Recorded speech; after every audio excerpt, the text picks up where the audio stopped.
今日15，大日已至，八方神仙与我神力，四方天兵前来相助。捉刘安，攻陷长安，顺天意，行大道，取代刘彻，登为新皇。即使天兵神仙，也不会助大王逆天而行。你怎么进来的？怎会知我密事？久居淮南王宫，这里的一草一木、一兵一马，有什么我不知道？哼！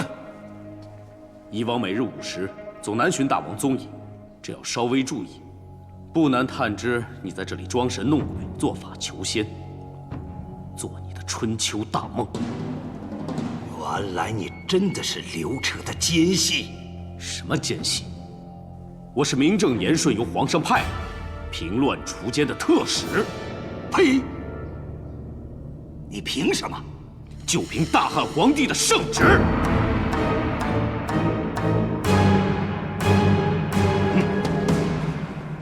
皇上有旨，淮南王因劫宾客，抚巡百姓为叛逆事，即刻捉拿，押回长安，依法论处。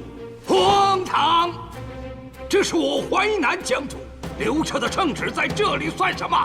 来人，给我抓住这个奸诈细作！抓他呀！抓呀！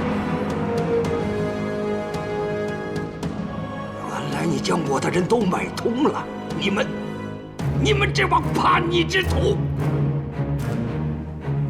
他们并非叛逆，只是顺天而行，不想与你同流合污罢了。这御赐虎伏在，不听令者，才是叛逆。如今你大势已去，还是束手就擒吧。那衡山王刘赐与我一同起兵，看来也是我一厢情愿了。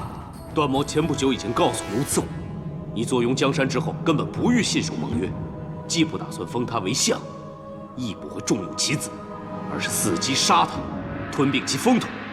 你以为刘赐会怎么做呢？你名为合纵，实为离间，挑拨我兄弟。你这个忘恩负义之徒！枉我还曾救过你父亲，待你如此，你竟然如此的报答我！你休再假惺惺了，家父根本就没有什么避嫌小受的信物。当日我假意提及父亲，只为示你居心，没想到你竟然顺势拉拢，更证明你心怀不轨。我心怀不轨？那狗皇帝所作所为，那就是光明正大。你那两位好友，窦婴、灌夫，为刘彻效忠卖命，最后落得怎样的下场？我只有灌夫，骂作本并不至于死罪，就因为他知道你与田汾合谋作反，才会被害而下死狱。但是下旨杀他的是刘彻，刘彻杀的还有窦婴，当初是合情已重，但是一个诬陷说辞就随意生杀，这样的皇帝，值得你为他出生入死吗？天下厚颜无耻莫过于你。窦大人并非被皇上赐死，而是他一片担心，为天下万民甘以死诱，让田汾疏于防范，以便抓住你这与他谋反的逆贼，才牺牲自己。看来你们还真是用心良苦啊！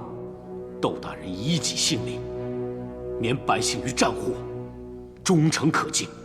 皇上早已承诺，把你押回长安正法之日，就是共济忠烈之时。你以为止住了我，就可以回长安邀功了？你可以买通这几个兵卒，却不能买通整个淮南。是吗？参见大人，淮南各省已降，刘建已交出兵权。时到寡助，刘赐倒戈，连你的孙儿刘建都归降大汉。我劝你还是不要做无谓的挣扎。从一开始，你就对我提推恩令。已经在谋算我了，离间我与孙儿亲信的关系。你好狠毒啊！若非你只重权威利益，不顾亲情，又岂会自陷众叛亲离的境地呢？你们跟随那狗皇帝，只有死路一条。刘安起义是替天行道啊！你若俯首就擒，我也不会为难；若你执迷不悟，我便不会让你逃出此事。此乃窦大人所赠宝剑，你若反抗，我便以此手刃你这叛贼。要杀我吗？可杀了我也阻止不了刘彻的败亡。淮南重兵皆握在我儿子刘谦的手上，现在应该已经出发攻长安了。我谦儿才是秉承天命的真天子，他定会为我报仇，灭尽你们这帮狗皇帝的兵马。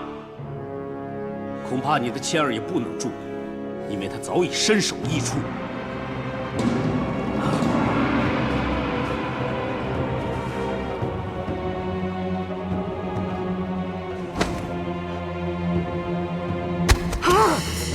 谦儿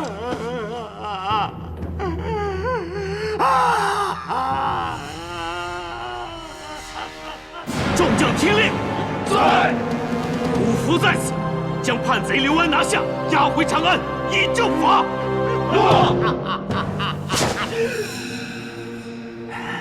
谁都抓不了我，也杀不了我。我谦儿升天，也差天将来保护我。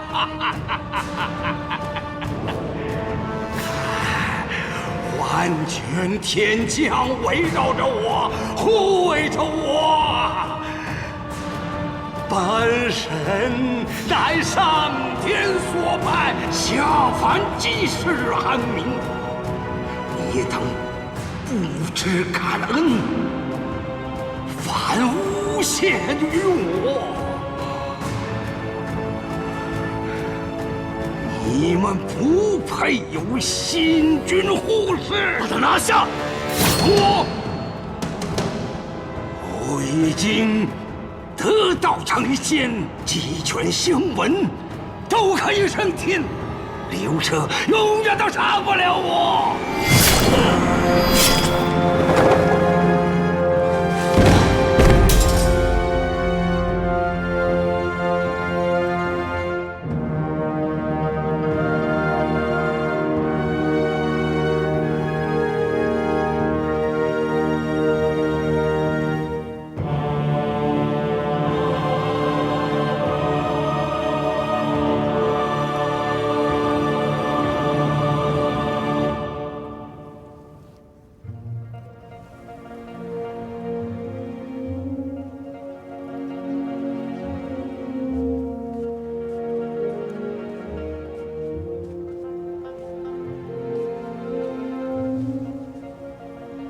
参见陛下，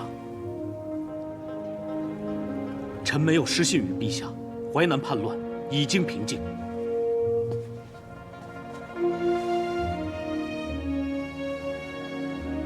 这些年，你辛苦了。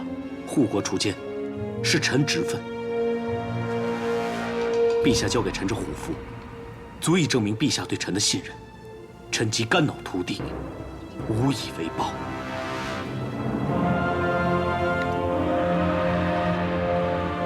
朕虽给你虎符，但你不费朕之兵卒，不用朕损兵折将，便阻止了叛乱，这是天大之功啊！臣不敢居功。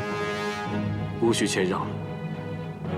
窦婴灌夫如今死能瞑目，正因你证实，当年就是刘安与田汾合谋作乱。这是臣在刘安密室中寻得当日田汾与刘安相通的密函，这就是他们谋反的铁证。好，这铁证正好作为祭奠之物。若田汾未死，朕必将他五马分尸，以祭窦婴。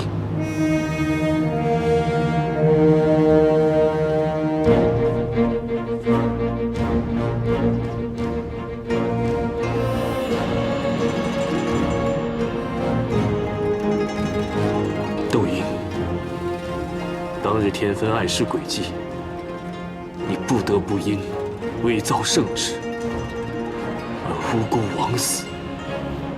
目前只有臣死，让天芬以为陛下相信是臣诬告他，而疏于防范，也好让陛下趁机找出他的罪证，以便吞并不法，一举铲除天芬及其合谋于党。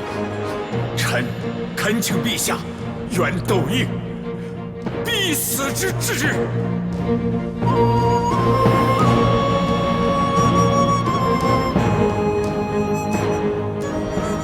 如今真相大白，叛逆者都已伏法，窦婴你就安息吧。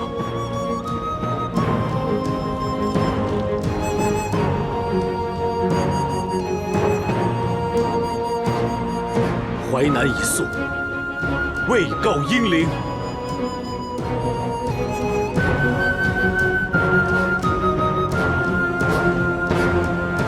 耿耿忠心，无愧天地。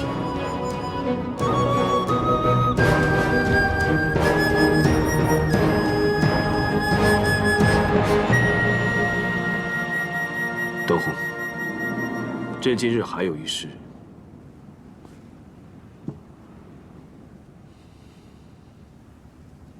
要向你置酒道歉。道歉，陛下，这是所为何事？皇后驾到！皇后金安。陛下圣安。陛下圣安。皇后金安。段大哥免礼吧。子夫终于喜见段大哥平安归来。但臣为何觉得皇后并不欢喜啊？其实你在淮南期间，朕已经找到你父亲，可是他当时已病重。朕虽派御医全力诊治，可用尽千方百计，最后还是返还法术。皇上未免段大哥在淮南心绪不宁，一生危险，故此没有立刻通知你。但是皇上已命人暂时将段大叔安葬，且臣只想知道，家父离世时是否安详？段大叔在御医等人照顾下，想必是安然而逝的。孤独病重，苦后亲儿，含着怨念遗憾，又怎会安详？段大叔如果泉下有知，也不希望看到段大哥你如此悲痛，伤了身子。朕已吩咐卫青协助重为你父亲大葬之事。为父举丧是人子之志，不必劳烦他人，请陛下恕罪。你为遏制叛乱而无法与父亲作别，朕一定会严惩乱党，让你的牺牲值得。你在淮南立下大功，朕会先复你郎中令原职，待淮南余党及衡山王叛党权倾剿后，再做封赏。平乱一事，臣不敢居功，难以领受封赏，也不必官复原职。皇上，张功臣已表示天下，段大哥无需自谦而惧赏。况且，你贬职只是为了平乱，如今叛乱已定，官复原职也是理所当然啊。臣身为人子，与父失散多年期间，未能晨昏定省，临终竟也不能尽孝，心中有愧。陛下，臣妾有一句话，不知当说不当说。但说无妨。臣妾以为，段大哥确实有过，不能封赏。大汉以孝立国，推崇孝道，立身行道，扬名于后世，以显父母，孝之终也。段大哥曾居高职，却未令段大叔显名显贵。陛下如果让段大哥重居高位，恐怕只是更招其害。段宏未能弑父，确实不孝有过，不应接受封赏。但他平定叛逆，忠君有功，朕也不能不赏。既然如此，陛下何不将功归于段大叔，为其建功德祠？陛下既能赏功，段大哥也能尽孝，让段大叔显名显贵。父亲生前，臣未能尽孝，臣只求父亲死后荣耀，望陛下成全。段中教子有方，让朕得绑毙段宏，堪配其名。下旨，此段中功德祠，让他名显天下，万世传颂。谢陛下隆恩。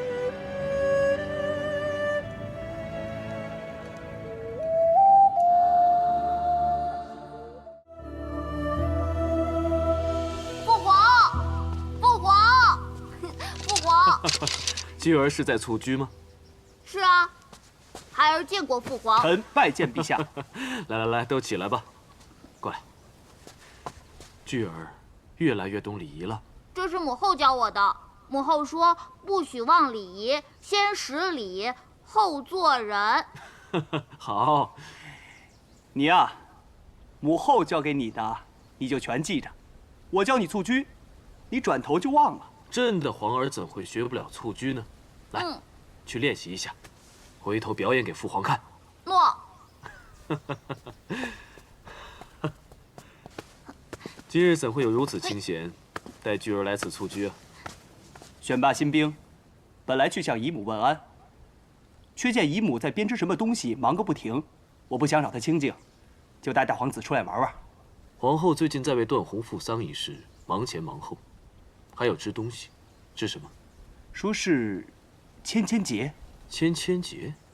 芊芊结，母后说芊芊结是要送给自己最爱的人的。哦，原来是送给陛下的呀，怪不得姨母织得如此用心。千种相思，千结不解，交头期中，谁可离绝？走吧，陪居儿一起蹴鞠。喏，来，居儿，你父皇的蹴鞠也不错，父皇来教你，学着啊。好啊。来。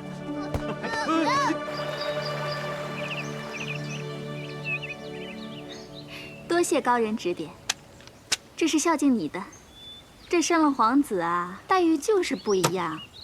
你不知道，那凤凰殿有多华美，多壮观啊！还有那一声声的夫人。才刚开始而已，别尝了好处就得意忘形。怎么会呢？有了皇子是添了风光，但其实皇上还是和皇后母子比较亲厚。说实话，要不是因为皇后忙着为那姓段的办父丧，皇上可能也未必会常来看小皇子。你说姓段的，可是那郎中令段宏？应该是吧。不过他现在已经不是郎中令了，之前被皇上贬了官。巫女楚服，妖惑咒诅，煽动内宫，罪不可赦，特处以腰斩，偿极刑之痛。行刑！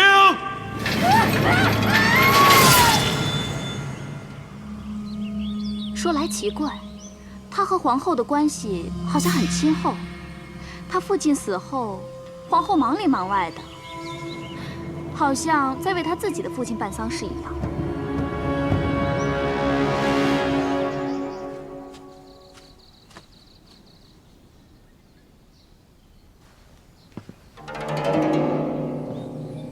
这位公子，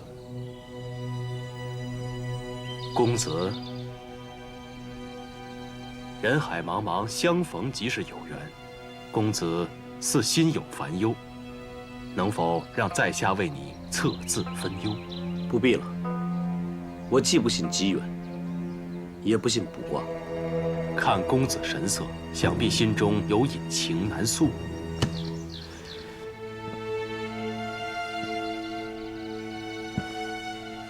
所谓命数，全在机遇。刚好兄弟举枝喝酒，不如在下就帮你算这个枝字，看看能不能帮到公子。这枝是桃字，桃出于土，土属贫贱，想必兄弟出身家贫吧。这枝字上半部，也是后字上半部，枝与后二者相近，就让在下斗胆猜测，兄弟应该与我们当今的皇后颇有渊源，甚至有点亲厚。看来是京官呐，失敬失敬。你见我衣着光鲜，故此推测罢了。哼，不过你只能得半生功名，这枝字可拆为恶字。恶即困也，兄弟看似显大，实则功名之路难顺吧。官场之上，高低顺逆常有，这种说辞，放之四海皆准。这枝又可拆为节，节字形委屈难书。兄弟虽然表面豁达，但是满怀心酸，郁郁寡欢，情路坎坷。以枝论你一生，可用3句话来概括：半生功名，一生寂寞，情路坎坷。我已说过，我不信卜卦。先告辞了。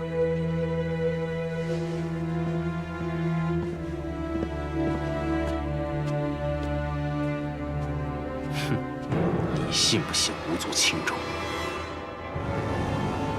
只要有一个人信，就够了。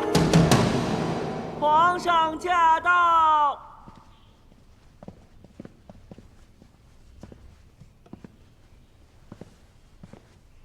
陛下圣安。免礼。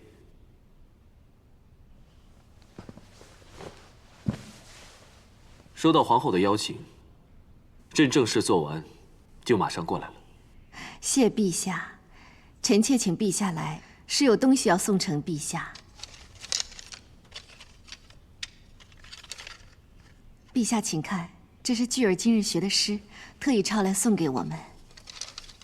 妻子好和，如鼓琴瑟，兄弟既兮，何乐且战。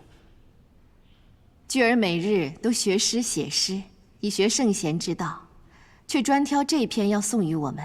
他说呀，他很喜欢诗中所描绘的情景，一家兄弟和睦，夫妻子女也快乐，就像是琴瑟共鸣一般和谐。巨儿果然长进，字迹工整有力，又偏好兄弟相宜、一家和乐的诗，不枉子夫潜心教导啊。臣妾也并未对巨儿多多说教，没想到他小小年纪能如此懂诗。也许是皇宫上下相敬相亲，巨儿见闻其然，便有此觉悟。陛下喜欢就好。那臣妾就带巨儿将这书简送给陛下。这便是子夫送我的礼物吗？不止。今晚天朗气清，臣妾还想邀陛下于庭院共进晚膳。臣妾刚做了廷果羹，试了几次才得以成功，想请陛下品尝。好啊。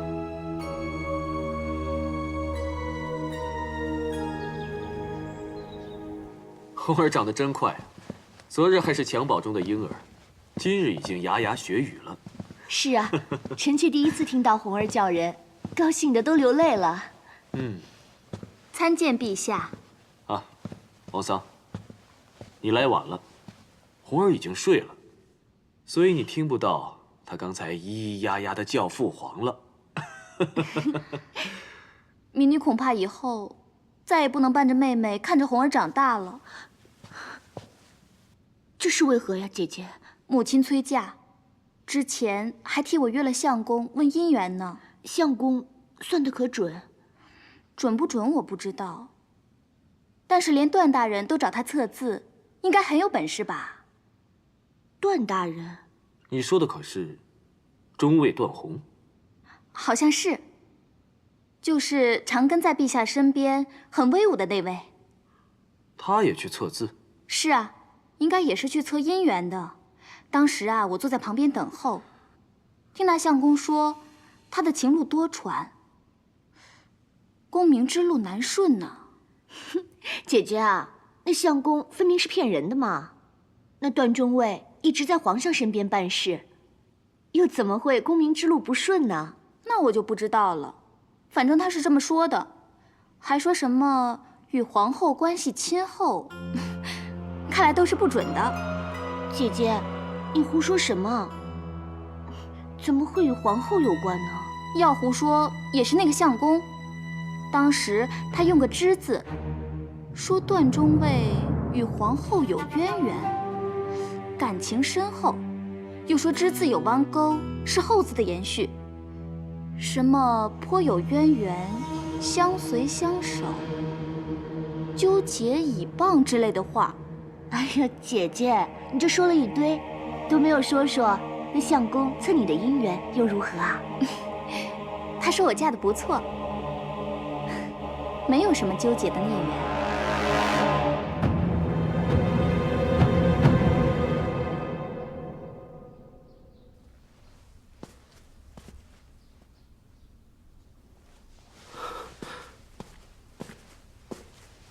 陛下圣安。平身吧。谢陛下。陛下亲临，可有要事？今日云高日朗，晚上圆月一定赏心悦目，所以朕来与你赏月合奏。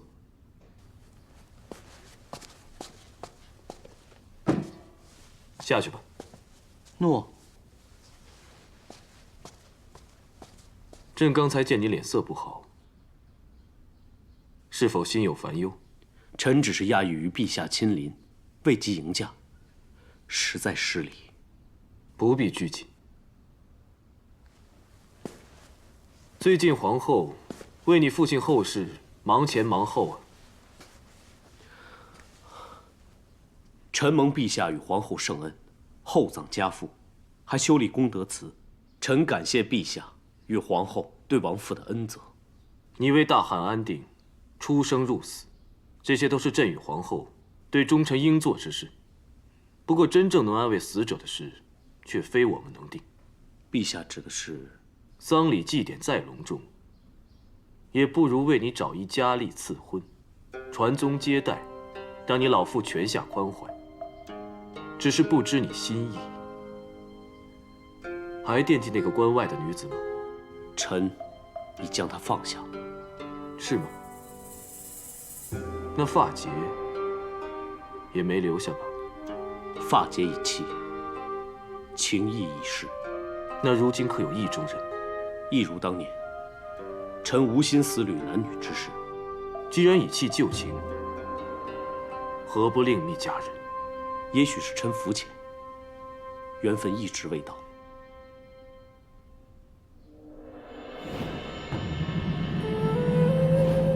缘分未到，还是缘分早在，只是欺瞒偷窃？臣愚昧，不知陛下指的是。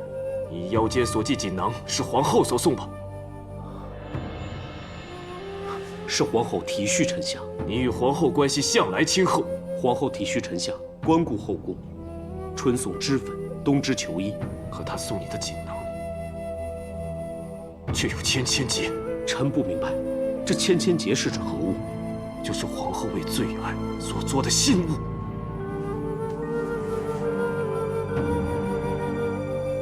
臣这锦囊里面装的是亡父旧坟立碑之时，皇后替臣下所留下的坟头图。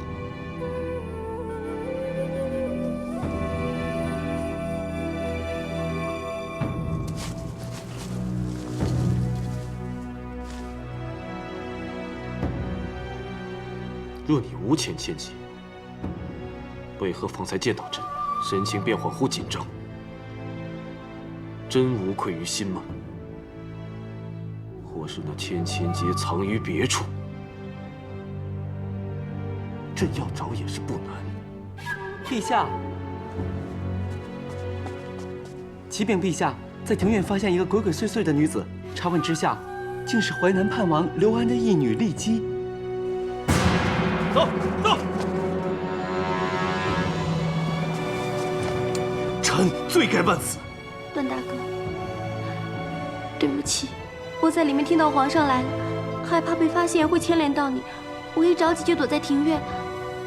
谁知道，我对不起你。大胆段宏，你竟敢私藏逃犯！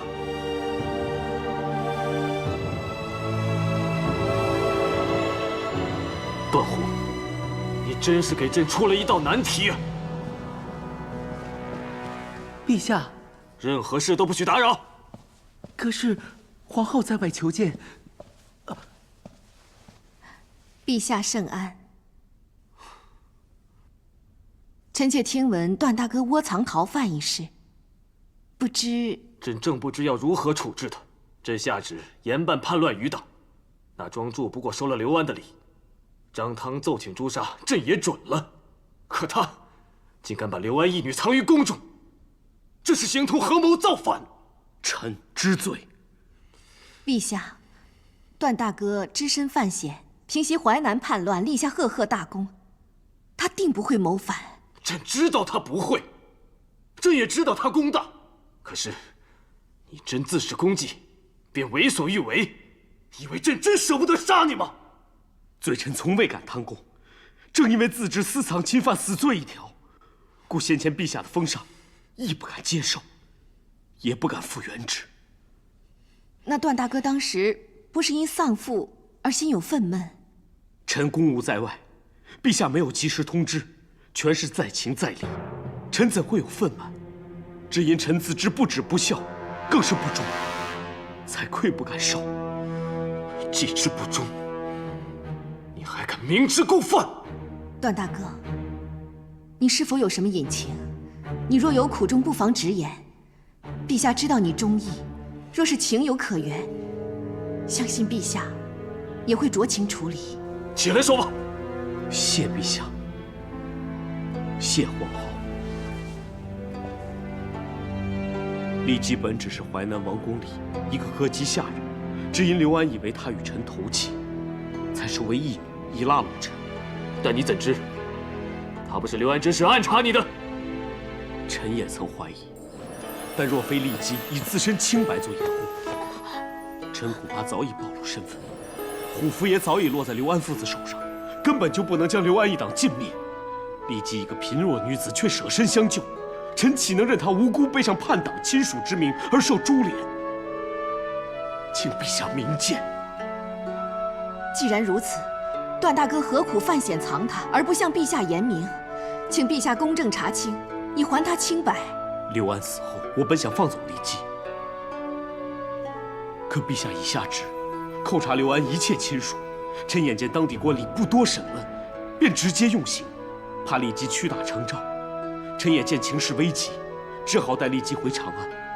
本想禀报刘安之事后，再向陛下请罪。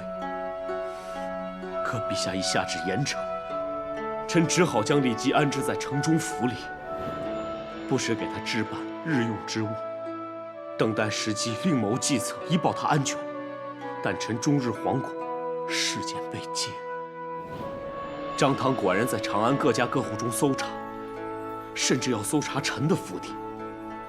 臣不敢让丽姬走，更不敢让丽姬留在府里。所以段大哥就带他入宫，藏于卫所之内。这是唯一不会被搜查的地方。糊涂！就算朕信你，你又如何取信于群臣呢？你在淮南日久，是丽姬无辜而获救，还是你被女色所迷？说得清吗？臣该死，但丽姬对臣有救命之恩，臣就是死，恩不能不报。你就不怕被控，藏贼宫中，危及帝后安危？到时候就算你有千百颗头，也不够砍。臣愿领罪伏法，只望陛下饶丽姬一命。段大哥，你对丽姬处处维护，甚至以命相抵，你们之间是不是已生情愫？臣在淮南得丽姬相救，又得其照顾，虽然公务在身，但仍不禁情愫渐生。你保他时奋不顾身，说起他却吞吞吐吐。你与他是否已经越礼了？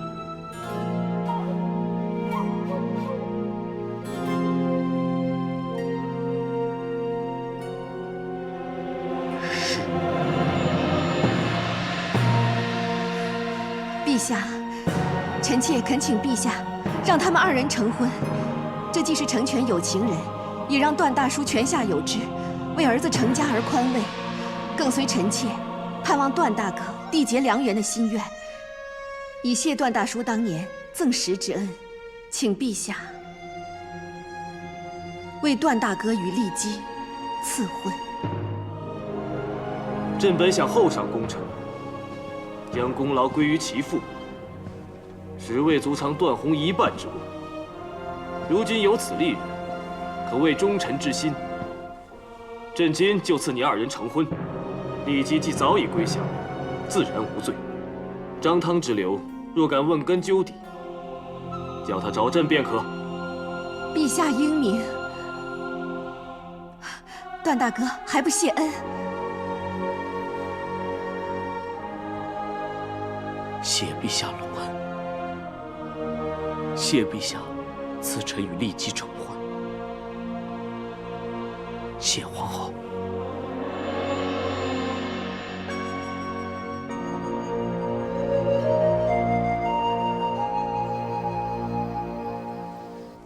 陛下、皇后，皇子刚刚找皇后，等得累了睡着了。奴婢现在就送皇子回寝殿。不必了，就让他在这睡会儿吧。诺。下去吧。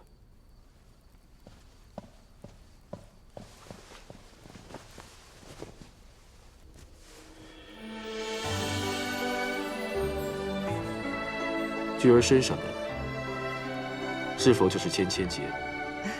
是啊，菊儿喜欢就织了给他。陛下何以知道这芊芊结，还如此在意？朕只是听闻这种绳结是织给挚爱之人。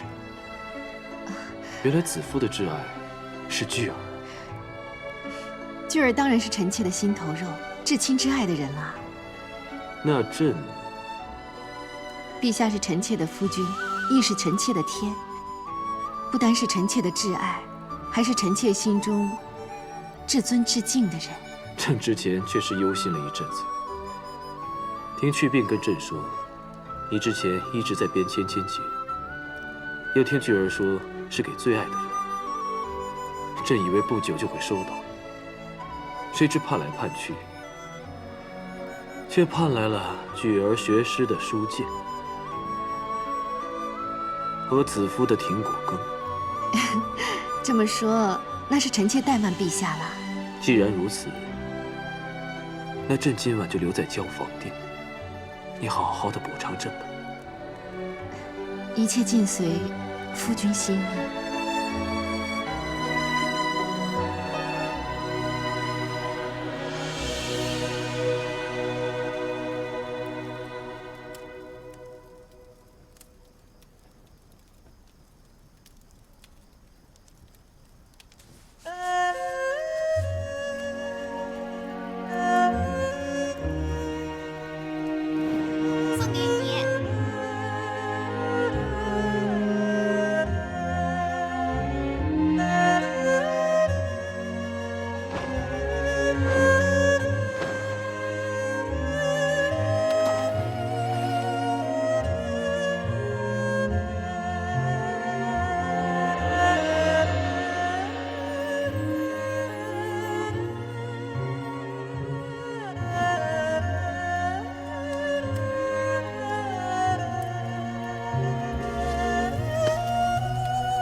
还惦记那关外女子吗？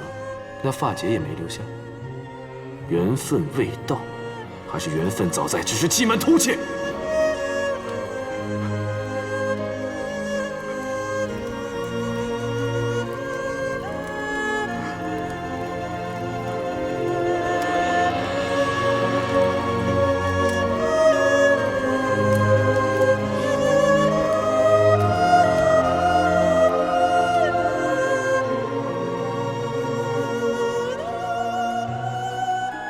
段大哥，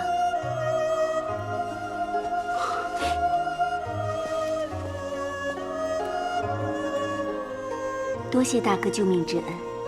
我不过是尽人力罢了。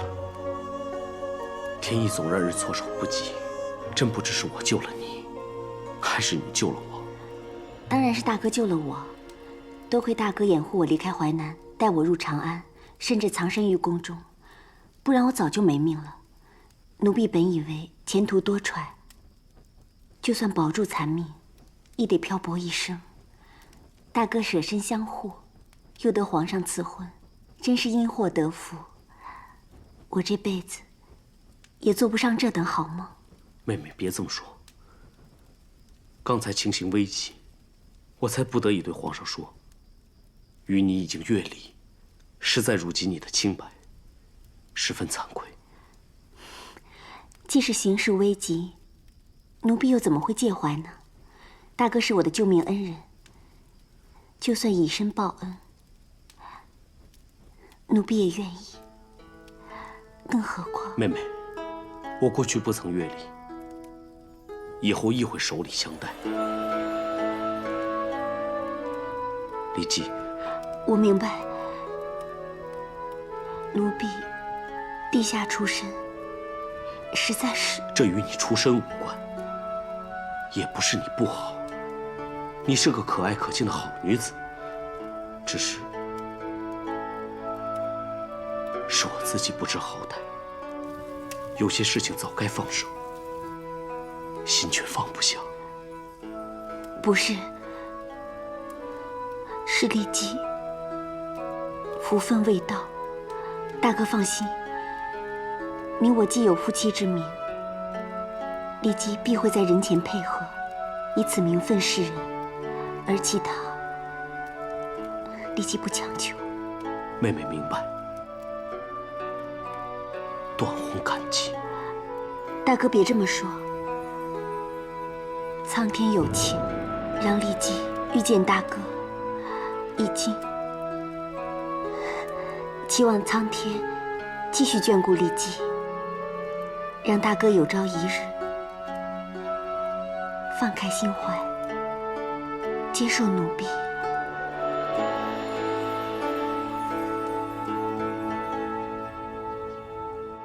叫。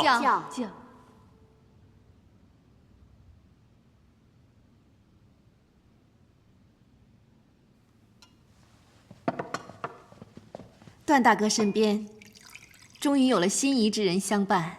段大叔九泉之下，定会为你高兴的。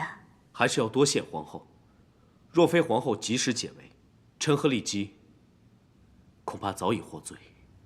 段大哥为护丽姬，不惜一人承担罪责。陛下心明眼亮，自是知道大哥的心意。我不过是顺水推舟而已。丽姬啊，其实我真该向你道歉呐。啊？当年我误以为段大人和嘉儿有缘，硬生生要撮合他们，差点啊，段大人就成了我们家的子婿呢。母亲，喜娘，这么久的事情你还拿来笑话，该罚。不提了。现在嘉儿与卫青间谍情深，大家一直担心会孤寂终老的段大人又抱得美人归。你们各自都有好的归宿，别管我以前乱作媒。我自罚一杯。该罚的应该是我。这些年来让大家操心了，段宏在此喝下这杯，就算对大家的谢礼，亦是赔罪了。那段大哥以后更要爱妻护家，不要叫大家担心才是。大嫂，这店里的都是你的家人，你不用拘谨，自自在在就好。谢皇后，我本是一名小歌姬，后来成了钦犯，几乎连性命都不保。但皇后是我唯一家人，还可以在此与你们同席，又得到大家的祝福，我真是有你在段大哥身边照顾他，是我们应该感激你才是。皇后请放心，我一定会好好照顾段大哥。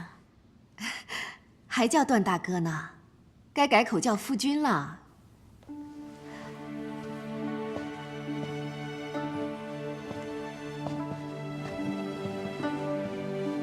段大哥，你我从小相识，长大后又有缘重聚，共同经历无数风雨。现在你终于佳偶天成，觅得良人，子夫实在高兴。子夫在此祝你们生死契阔，永结同心。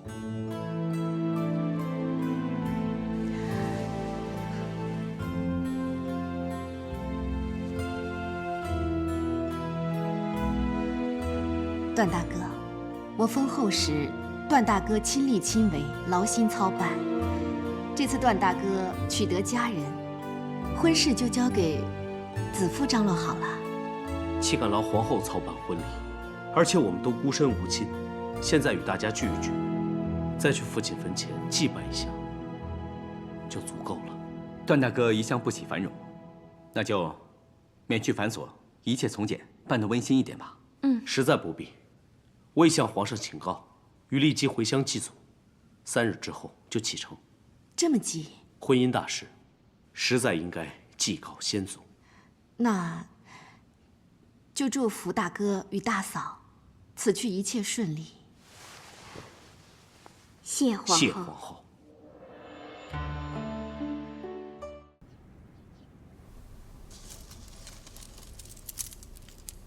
皇后，请看，给红儿做的。这个是做给大皇子的，玛瑙珠可福佑平安，挡灾避邪。臣妾想给2个皇子都做一串配饰，可以凝神护身。做得很精巧，他们俩一定会喜欢的。等另一串也做好了，再亲自一起送给2个皇子，这样才能做到公道不偏。难得你想得如此周全，那本宫以后就多带巨儿来看弟弟，让他们多相处。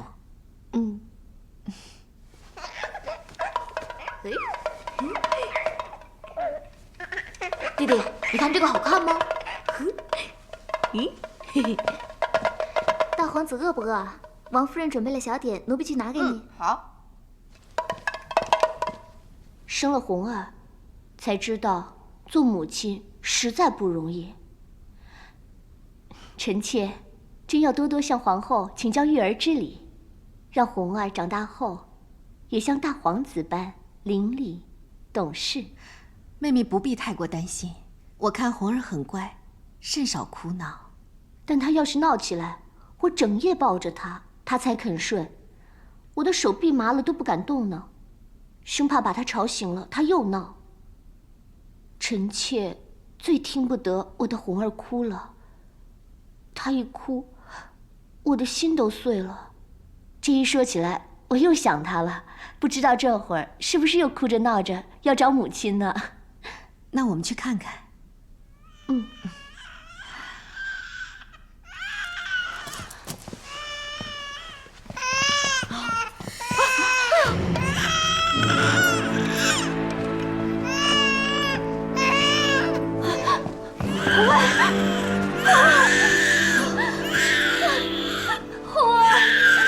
快传御医！诺，你为何要打弟弟？母后，你怎么能忍心打自己的亲弟弟？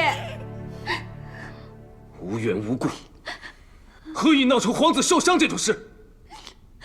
到底发生了什么事？乳母，你说。奴婢该死。当时奴婢已巧巧去拿食物给2位皇子，谁知回来听到2皇子在哭，我们进去一看，就发现2皇子的额头上有伤，而什么？而大皇子手里的摇骨上有血。陛下，臣妾没有冤枉大皇子。巧巧，乳母所言是否属实？你无需顾忌，看到什么就说什么，知无不言就好。诺，确如乳母所言，但奴婢并未亲眼看见大皇子打二皇子。那寝殿里还有别人吗？当时确实只有2位皇子在场，而且染血瑶骨也确在大皇子手中。菊儿一向温顺，怎会发生今日这种事？你常说菊儿熟读圣贤，这是兄弟忌隙，何乐且战吗？菊儿幼萌不识人事，今日之事，皆因臣妾治家不严，教子无方，求陛下责罚。责罚你，菊儿就会长进吗？他小小年纪就残害兄弟，长大了岂不……如今发生这样的事情，臣妾也无话可说。臣妾只求陛下保重龙体，切勿动怒。幸好御医医治及时，红儿的额头不会留下伤疤。可怜红儿，一定疼痛难当。我的红儿，小小年纪就受这般折磨。臣妾倒希望大皇子打的是臣妾。菊儿所作所为有违孝悌，背弃人伦，实在可恶，绝不能纵容。他人在何处？臣妾已罚他在传德殿静思己过。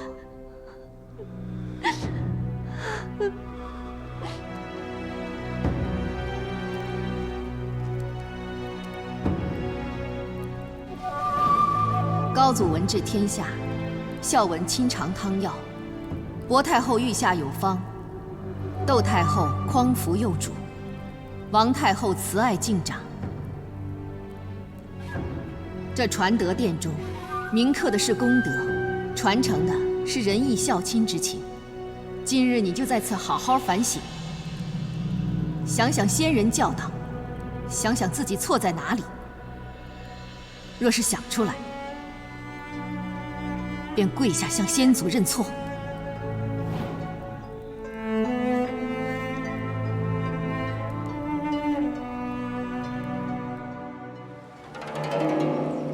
虽说刘据受罚了，但看着妹妹伤心欲绝，想起自己一直瞒着她，我就……不，万万不可心软。王燕不比你，她什么都藏不住。若是知道了真相，燕能成大事。这个我自然清楚。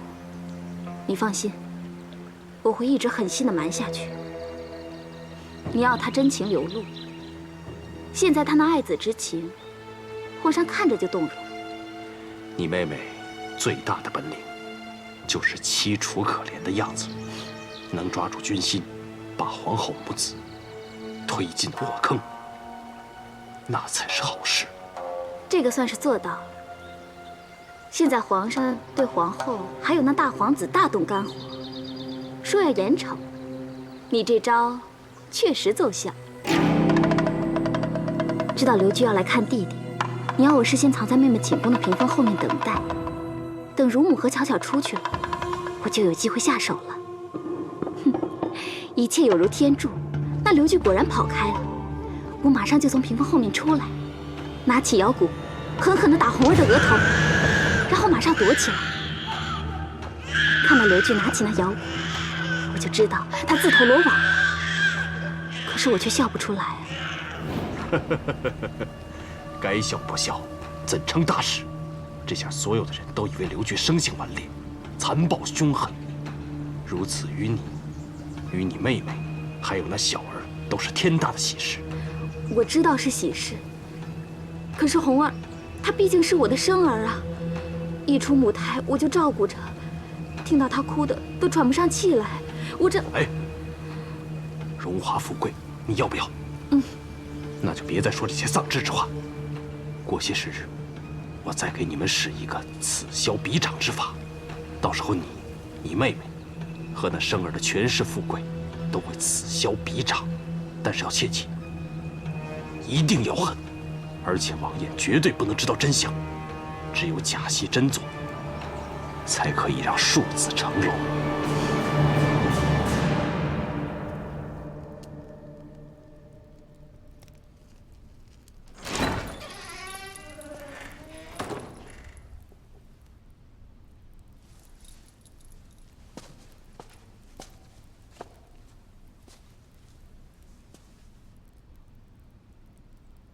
参见母后。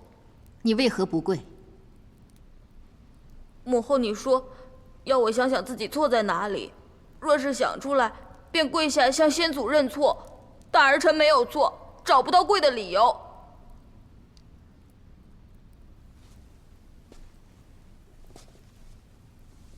那你跟母后说，你认为自己无错的理由。儿臣喜欢弟弟，看到弟弟哭，便拿摇鼓来逗弟弟笑，却看到弟弟额上流血了。儿臣不明白，更不明白的是，为什么母后和其他人都骂儿臣？母后，儿臣这里好疼。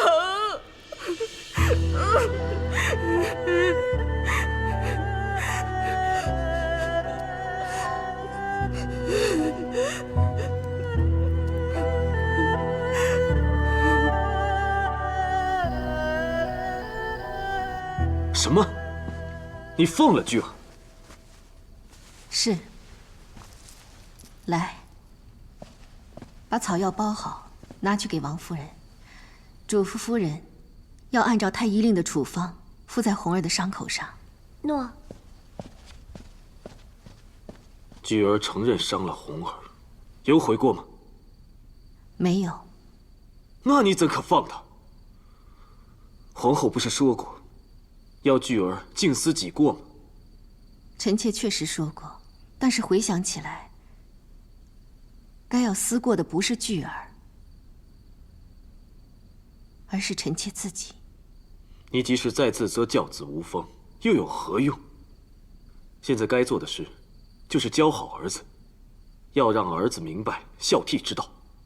臣妾之过，不在于教子无方。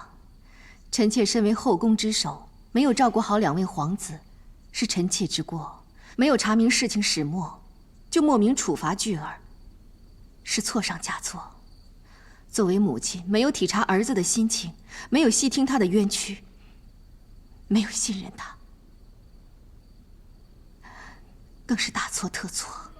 皇后言下之意，难道是王夫人使计伤害自己的孩子，在污蔑巨儿？臣妾并无此意。臣妾只是不想在没有真凭实据之前，就定论是巨儿之错。当日寝殿并无他人，巨儿手执染血摇鼓，这是你自己的侍女巧巧的供词，难道还不算凭据？王夫人入宫3年，素性怯懦单纯，不懂撒谎。朕单凭她一个眼神，就知道她的心思。她最近憔悴难过，全是真情真意，怎么可能伤害骨肉来诬陷巨儿？陛下，臣妾从未怀疑过王夫人，母子连心，王夫人难过是假办不了的。何况哪里有母亲会忍心向亲生骨肉下毒手，事后还能振振有词？